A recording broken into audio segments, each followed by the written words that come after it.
Mark Twain once said, "The most valuable and the most constructive materials in the history of mankind has been treasured up in India." Toastmaster of the day, fellow Toastmasters, and yes, good evening. India is an enigma, a multiracial, a multicultural, and a multilingual land of dreams. In spite of all these cultural differences, India is still one among the fastest emerging nations in the world. And this, dear all, is what I would like to talk about. The central position of India, its teeming multitude of men, its magnificent resources, its great trading ports and harbors, its reserve for military strength. All these are assets of precious value. And let us not forget the global reach that the possession of India gave to the British Empire.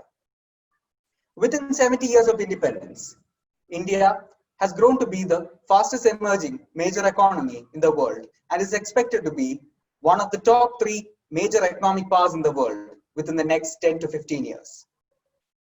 As a rising economic powerhouse and a nuclear-armed country, India has emerged as an important regional power.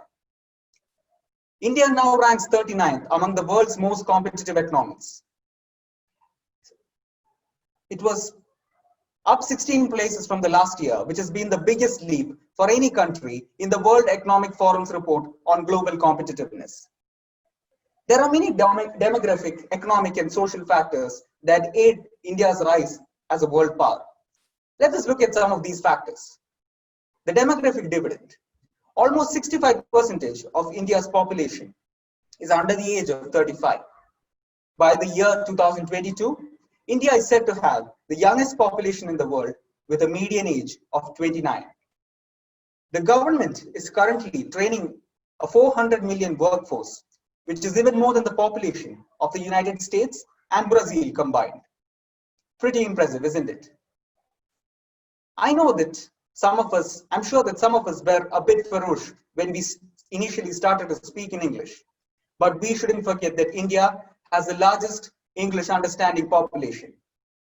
India has the second largest population for fluent English speakers, second only to the United States.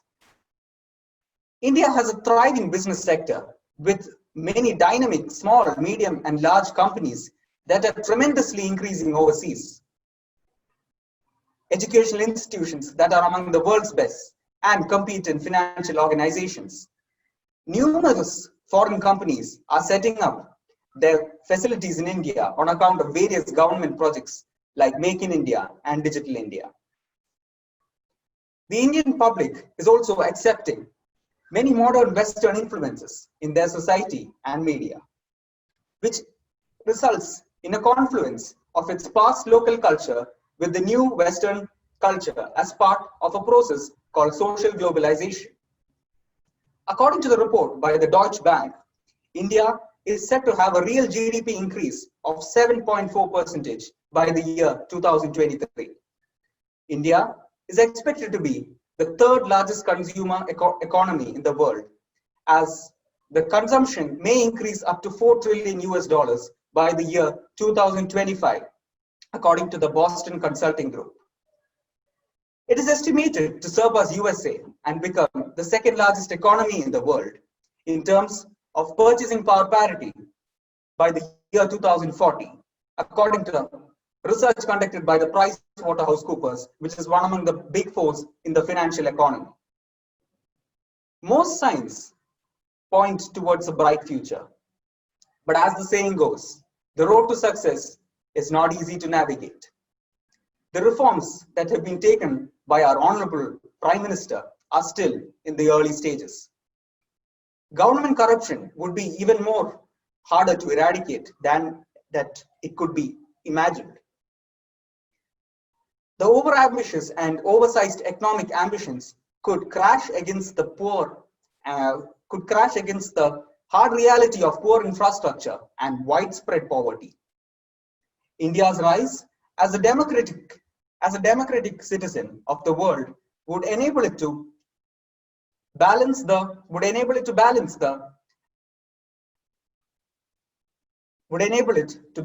powerful and powerful and non-democratic forces in the world, which would enable it to, which would ensure us that we are in a much more peaceful and a much more safer world.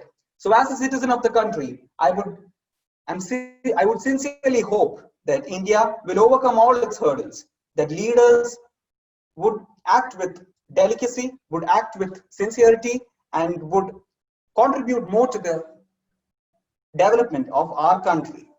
Youngsters would strive towards their targets so that in the coming generations, we will emerge as a global economic superpower. So I definitely believe, and I strongly believe, that it is time for the American eagle, the Russian bear, and the Chinese dragon to make way for the emerging Indian tiger. Thank you, Toastmasters. Over to you.